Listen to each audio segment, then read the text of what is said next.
मैं हूं आपकी दोस्त वर्षा और हम पढ़ रहे हैं चित्रा बनर्जी दिवाकरुणी की पुस्तक द्रौपदी की महाभारत। आज हम पढ़ेंगे अध्याय 11 जिसका नाम है बिच्छू। तो चलिए शुरू करते हैं। ध्री ने कहा, मैं तुम्हें यह बात कृष्ण की इच्छा के विरुद्ध जाकर बता रहा हूँ। वह मुझे यह बात क्यों नहीं बताना चाहते? तुम्हें शीघ्र ही पता लग जाएगा। अब सुनो। यह कथा हस्तिनापुर में हो रही एक महान प्रतियोगिता से आरंभ होती है, जहां द्रोण ने यह निश्चय किया कि जो राजकुमार वयस्क हो चुके हैं उन्हें अपना युद्ध कौशल दिखाने का अवसर मिले। रंगभूमि प्रत्याशा से झनकृत है। कुलीन और सामान्य नगरवासी सभी राजकुमारों की दक्षता को देखने को उत्सुक हैं। आखिरकार उन्हीं में से एक उनका राजा बनेगा। पहले ही कई गुट बन गए हैं।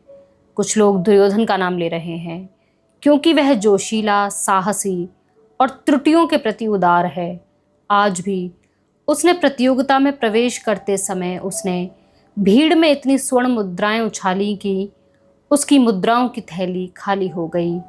परंतु अन्य लोग यह प्रार्थना कर रहे हैं कि सर्वोच्च पुरस्कार 5 पांडवों में से किसी एक को मिले।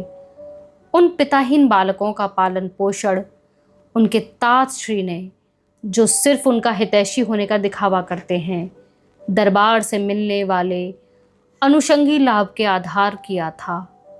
ऐसा प्रतीत होता है कि देवता उतने बधिर नहीं होते जितना हम उन्हें पारंपरिक रूप से ऐसा मानकर दोष देते हैं। देखो, जैसे यहाँ अंत में अर्जुन का नाम सर्वोच्च प्रतियोगी के रूप में उभर कर आ रहा है। उसने हवा में अग्नि बाण चलाकर फिर उन्हें वर्षा बाणों से बुझाया है। उसने भीड़ पर सर्प बाण छोड़े हैं और उनके लोगों तक पहुंचने से पहले ही उन्हें गरुण बाण चलाकर धरती पर से उठा लिया है। उसके निद्रा बाणों ने लोगों को स्वप्न जगत में पहुंचा दिया है। पाश बाणों से उसने लोगों के हाथ पैर बांध दिए हैं। उसने अपने सम्मोहन बाणों से लोगों के समक्ष ऐसे भयानक दैत्य उत्पन्न कर दिए हैं कि उन्हें देखकर भय से लोग दुबक गए हैं। गौरवान्वित महसूस करते हुए उसके गुरु ने बताया कि ये तो कुछ छोटे छोटे अस्त्र हैं जिन्हें अभी अर्जुन ने चलाना सीखा है। अन्य अस्त्र शस्त्र अत्यंत शक्तिशाली और पवित्र हैं और उनका आवाहन सिर्फ गंभीर युद्ध के समय ही किया जाता है। जैसे ही अर्जुन के ताश्री और नेत्रहीन राजा बहुत धीरे, जैसे कि कुछ लोगों ने देखा, उठकर उसे पुरस्कार की माला पहनाने के लिए आगे बढ़ते हैं, स्वर्ण कवच धारण किए हुए एक अज्ञात युवक रंगभूमि में उतरता है। वह प्रतियोगिता में भाग लेने की अनुमति मांगता है और फिर अत्यंत दक्षता के साथ अर्जुन द्वारा दिखाए गए सभी कारनामों की पुनरावृत्ति कर देता है। उपस्थित भीड़ आश्चर्य से मौन है, फिर प्रसन्नता से चिल्लाने लगती है, जिसमें दुर्योधन का स्वर सबसे ऊंचा होता है। वह युवक हाथ जोड़कर आकाश की ओर देखता है और सूर्य को नमस्कार करता है। वह विनम्रता से झुककर लोगों को धन्यवाद देता है। उसके बाद वह राजसी ढंग से अर्जुन को युद्ध के लिए ललकारता है। वह सुझाव देता है कि दोनों में से जो जीते उसे सर्व विजेता माना जाए। इस महान दृश्य को देखकर प्रजा ताली बजाती है। राजमंडप में राजा के साथ बैठे 3 वृद्ध पुरुष, पितामह भीष्म, द्रोणाचार्य तथा कुलगुरु कृपाचार्य, एक दूसरे को व्याकुल भाव से देखते हैं। यह एक अप्रत्याशित खतरा है, ऐसा जोखिम जो वह अर्जुन को नहीं लेने देना चाहते, क्योंकि उनकी अनुभवी दृष्टि में यह स्पष्ट है कि वह अज्ञात युवक अर्जुन, जिसकी प्रतिष्ठा वे आज स्थापित करना चाहते हैं, के समान या शायद उससे भी श्रेष्ठ है। भीष्म पूछते हैं, क्या तुम इस युवक को जानते हो? कृपाचार्य सिर हिलाकर मना कर देते हैं, किंतु द्रोण चुप हैं और उनके मुख पर विचारशील होने के लक्षण दिख रहे हैं। वह धीरे से कुछ कहते हैं। नेत्रहीन राजा अपना राजदंड उठाकर कहते हैं कि युद्ध आरंभ किया जाए, किंतु कृपाचार्य तुरंत उठ खड़े होते हैं।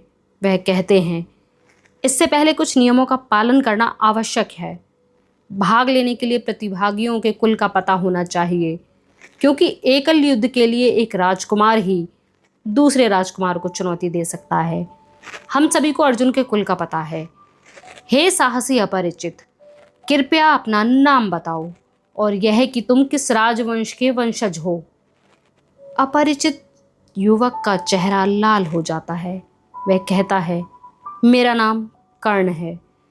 उसके बाद वह बहुत धीरे बोलता है कि मेरा संबंध किसी राज परिवार से नहीं है। कृपाचार्य कोमल स्वर में कहते हैं, तो फिर तुम इस राज प्रतियोगिता के नियमों के अनुसार राजकुमार अर्जुन के साथ युद्ध नहीं कर सकते। यदि इससे वह विजेता महसूस करता है तो कोई इस बात पर ध्यान नहीं देता।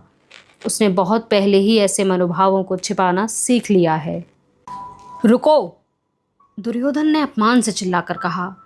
निश्चय ही यह युवक महान योद्धा है। मैं आपको इस पुराने नियम के बहाने से उसका इस प्रकार अपमान नहीं करने दूंगा। नायक तो नायक होता है, उसकी जाति कुछ भी हो, प्रतिभा सदैव जन्म से अधिक महत्वपूर्ण होती है। नगरवासी इन विचारों से सहमति व्यक्त करते हैं और उल्लासपूर्वक प्रसन्न होते हैं।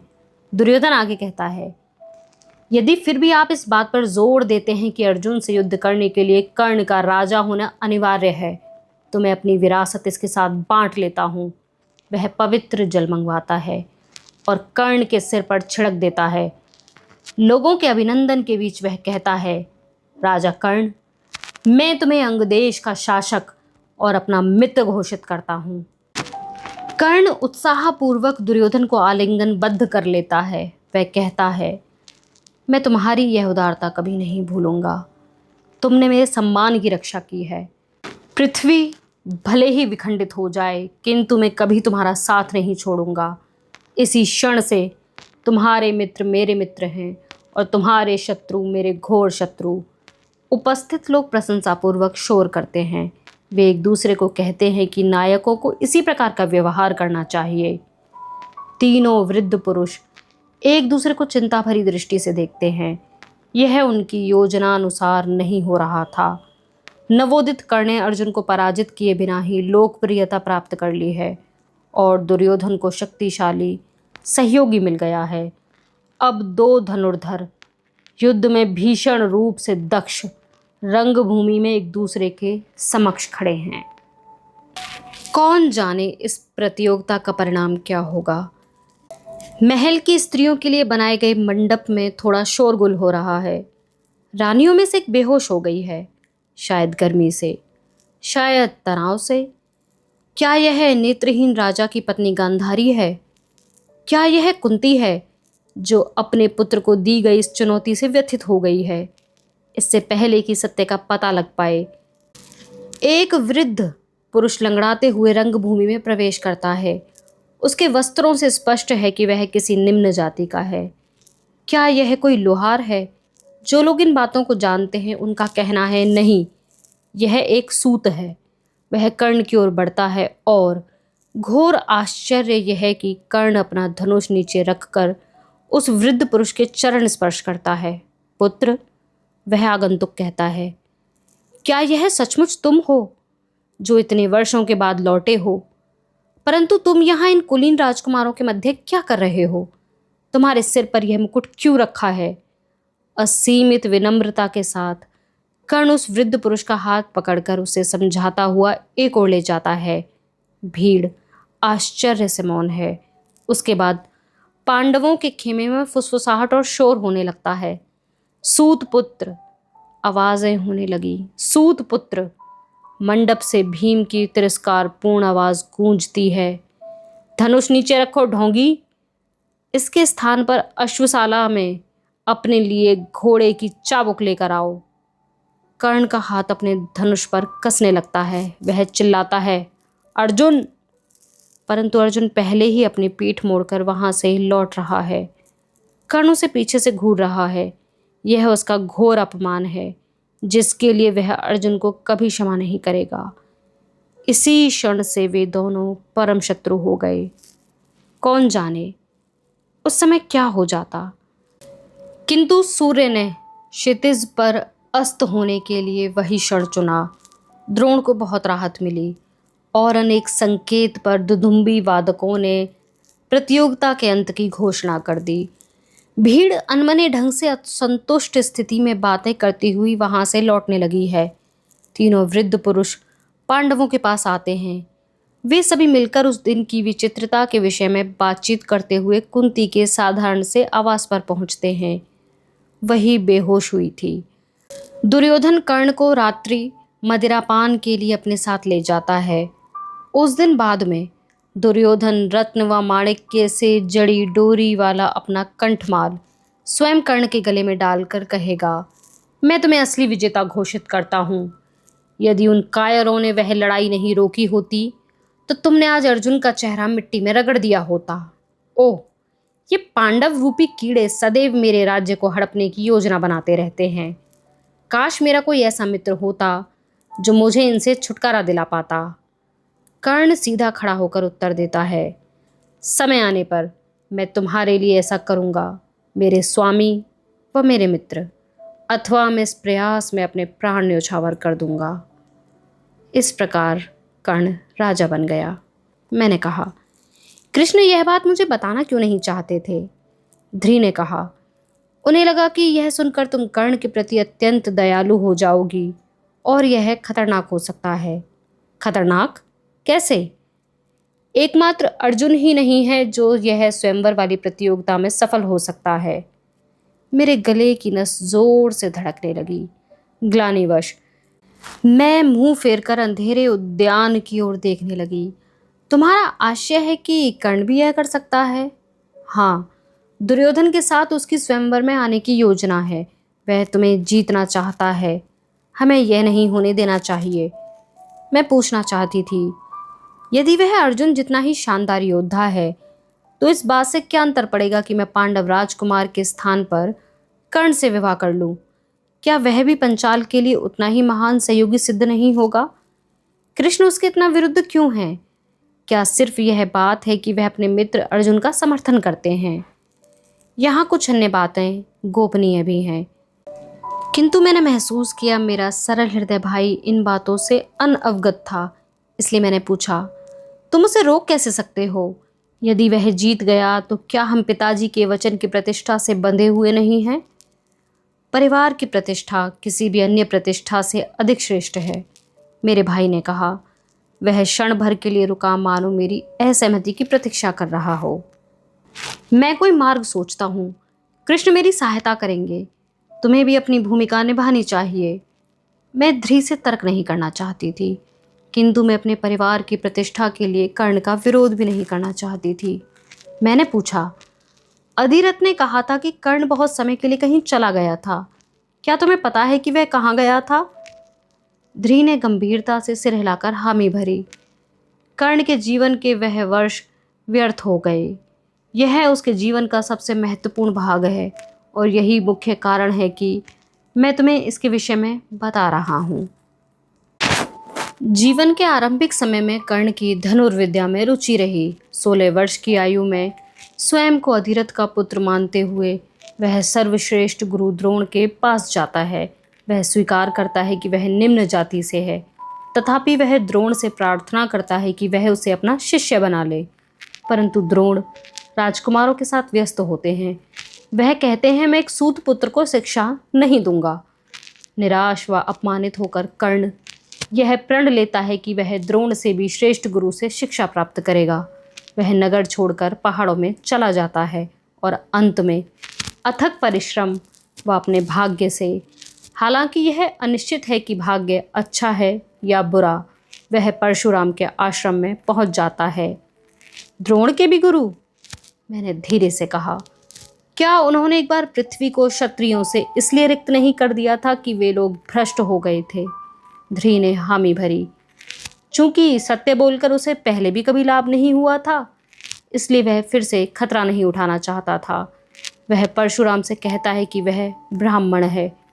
उसकी दक्षता देखकर ऋषि उसे शिक्षा देने के लिए तैयार हो जाते हैं।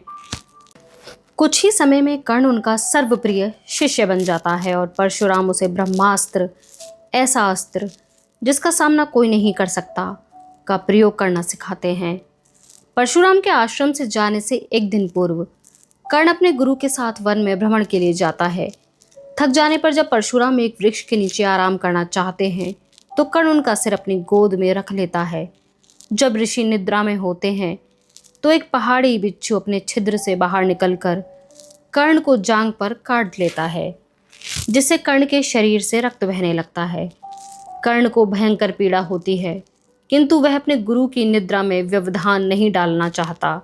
वह बिना हिले बैठा रहता है, किंतु रक्त उसके घाव से रिसता हुआ परशुराम के चेहरे पर टपक जाता है, जिससे उनकी निद्रा टूट जाती है। क्रोध में आकर परशुराम अपने सर्वप्रिय शिष्य को शाप दे डालते हैं। आश्चर्य के कारण मुझे टोकना पड़ा, परंतु क्यों? ध्री ने कहा। परशुराम को लगा कि एक ब्राह्मण चुपचाप इतनी पीड़ा सहन नहीं कर सकता। ऐसा करना किसी क्षत्रिय के लिए ही संभव है। उन्होंने कर्ण पर धोखा देने का आरोप लगाया। यद्यपि कर्ण ने उन्हें बताया कि वह क्षत्रिय न होकर सूतपुत्र है, परशुराम ने उसे क्षमा नहीं किया। उन्होंने कहा, जिस प्रकार तुमने मेरे साथ छल किया है, उसी प्रकार तुम्हारा मस्तिष्क भी तुम्हारे साथ छल करेगा। जिस क्षण तुम्हें ब्रह्मास्त्र की सबसे अधिक आवश्यकता होगी, तुम उसके आवाहन का मंत्र भूल जाओगे। तुम्हारे अंत समय में मुझसे प्राप्त किया हुआ ज्ञान तुम्हारे किसी काम नहीं आएगा। मुझे बहुत बुरा लगा। परशुराम के लिए कर्ण के इतने वर्षों के समर्पण का कोई महत्व नहीं है। जिस गुरु प्रेम के लिए उसने बिच्छू के दंश की पीड़ा को सहन किया, उसका क्या वह थोड़ी सी क्षमा के भी योग्य नहीं था? ओह क्षमा, ध्री ने कहा, यह तो अत्यंत दुर्लभ गुण है, जिससे महान लोग भी वंचित रह जाते हैं। क्या हमारा अपना अस्तित्व ही इस बात का प्रमाण नहीं है? अपने हृदय में निर्धारित लक्ष्य को प्राप्त करके फिर उसे खो देने के कारण कर्ण निराश होकर दोबारा पहाड़ों का रुख करता है। रात्रि का समय है। एक गांव से बाहर वन में आराम करते हुए वह देखता है कि एक पशु उसकी ओर आ रहा है। परेशान होकर वह उस स्वर को सुनकर बाण चला देता है। मरते हुए पशु की चित्कार सुनकर उसे महसूस होता है कि उसने पशुओं में सर्वाधिक पवित्र किसी गाय की हत्या कर दी है। मैंने आंखें बंद कर ली। मैं उसकी कथा और अधिक नहीं सुनना चाहती थी। मैं चाहती थी कि उसे पशु के हत्यारे के रूप में पकड़े जाने से पहले कर्ण वहाँ से चला जाए। मुझे पता था कि वह ऐसा नहीं करेगा। सुबह होने पर वह गाय के स्वामी को खोज लेता है, उसके समक्ष अपने कृत्य को स्वीकार करता है और क्षतिपूर्ति करने की याचना करता है। परंतु क्रोधित ब्राह्मण कहता है, तुमने मेरी गाय की हत्या की, जबकि वह निसहाय थी। तुम भी इसी प्रकार निस्सहाय स्थिति में अपने प्राण गंवाओगे। कर्ण उससे शाप को बदलने की प्रार्थना करता है और कहता है, मुझे मृत्यु का भय नहीं है, परंतु मुझे क्षत्रिय की भांति मरने दो। ब्राह्मण उसकी प्रार्थना अस्वीकार कर देता है। मैंने धीरे से कहा, इतनी विपत्तियों के बाद भी कर्ण किस प्रकार जीवित रह पाया? ध्री ने कंधे उचकाए। आत्महत्या कायरों का काम है। कर्ण ने कुछ भी भूल की हो, परंतु कर्ण कायर नहीं है। मैंने तुम्हें यह बात कृष्ण के परामर्श के विरुद्ध 2 कारणों से बताई है। पहला यह है कि अज्ञात सदैव ज्ञात से अधिक आकर्षक होता है, किंतु यहाँ मेरा भाई गलत था। सत्य से अधिक शक्तिशाली कुछ नहीं होता।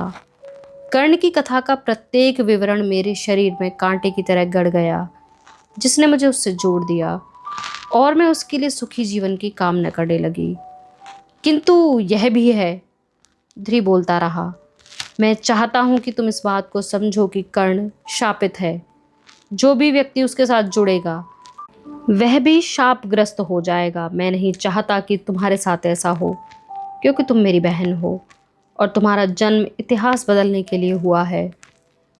तुम्हें साधारण नक्षत्राधीन कन्या की भांति व्यवहार करने की छूट नहीं है। तुम्हारे कार्यों के परिणाम हम सबको नष्ट कर सकते हैं।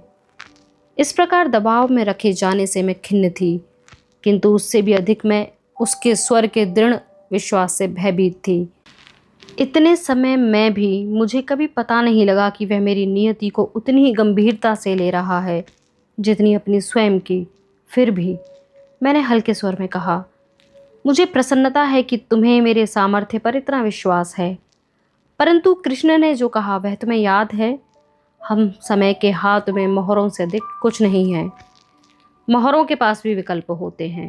मेरे भाई ने कहा, जिस दिन शिखंडी ने यहाँ से वन के लिए प्रस्थान किया था, उस दिन मैं भी उसके साथ जाना चाहता था। पीछे मुड़कर इस महल को देखे बिना जाना चाहता था। अपना जीवन वृक्षों के नीचे शांति से बिताना चाहता था। उस दुर्भाग्यपूर्ण नियति से बचना चाहता था जिसकी ओर मुझे अपने जन्म के क्षण से धकेला जा रहा है। मैं ऐसा कर सकता था। शिखंडी मुझे इतनी कुशलता से छिपा सकता था कि समूची पांचाल सेना भी मुझे खोज नहीं पाती। परंतु मैंने ऐसा नहीं किया। क्यों? मेरा कंठ सूख रहा था। मैं सोचती थी कि मैं अपने संयमी और समर्पित भाई को बहुत अच्छी तरह समझती हूँ, किंतु मैं कितनी गलत थी। मैं 2 कारणों से रुक गया। थ्री ने कहा, एक कारण तो तुम हो। मैं खुशी से तुम्हारे साथ चल पड़ती, मैंने उत्साही होकर कहा, यदि तुम मुझसे कहते। दूसरा? वह रुक कर बोला, और उसकी कठोर आवाज़ मेरे कानों को चीर रही थी, मैं स्वयं हूँ। ध्री के प्रति स्नेह के कारण मैंने पूरी रात कर्ण के विचार को अपने मस्तिष्क से दूर रखने का अभूतपूर्व प्रयास किया, किंतु क्या छलनी वायु को रोक सकती है? उन स्त्रियों की कथाओं के अंश मेरे दिमाग में तैर रहे थे, जिन्होंने अपने गुणों की शक्तियों से अपने पतियों के दुर्भाग्य का सामना किया और अपने पतियों की रक्षा की। शायद मैं भी कर्ण के लिए ऐसा कर सकती थी। उस आशा के मध्य ग्लानि का एक भाव मेरे मन में तेंदुए की भांति लपका। ध्री ने अपने भाग्य का उस समय क्यों नहीं बचाव किया जब उसके पास ऐसा करने का अवसर था? मैं विशाल महार्घ वृक्षों की छाया में निश्चिंत अवस्था में उसकी कल्पना करने लगी, और उसकी तनी हुई भवें जो उसके व्यक्तित्व को नष्ट कर देती थी अब चिंता मुक्त लग रही थी। परंतु अगले ही क्षण मुझे उसकी वचनबद्धता पर गर्व हुआ, उसी तरह जैसे कर्ण द्वारा ब्राह्मण के क्रोध को सहन करने पर हुआ था। मुझे पता था कि मुझे उन दोनों में तुलना नहीं करनी चाहिए और मेरी निष्ठा सिर्फ अपने भाई के प्रति होनी चाहिए। निद्रा और जागृति के बीच झूलते वह दोनों पुरुष मानो मेरे मस्तिष्क में पिघलने लगे। उनके स्वभाव और उनकी नियति में कितनी समानता थी कि वह उन दोनों को त्रासदी की ओर धकेल रही थी और उन्हें खतरनाक श्रेष्ठतापूर्ण कार्य करने पर विवश कर रही थी। वे दोनों युद्ध में कितने भी दक्ष हों, अंत में उससे उन्हें कोई लाभ नहीं था, क्योंकि वे सदैव अपनी अंतरात्मा के हाथों पराजित हो जाते थे। किसी क्रूर देवता ने उनके मस्तिष्क के ताने बाने को इस प्रकार निर्मित किया था कि वे उसमें से कभी मुक्त नहीं हो सकते। और मेरे लिए उसने क्या जाल बिछाया था। आज की वीडियो में बस इतना ही। मिलते हैं अगली वीडियो में। हमारे साथ इस सफ़र में बने रहने के लिए बहुत शुक्रिया।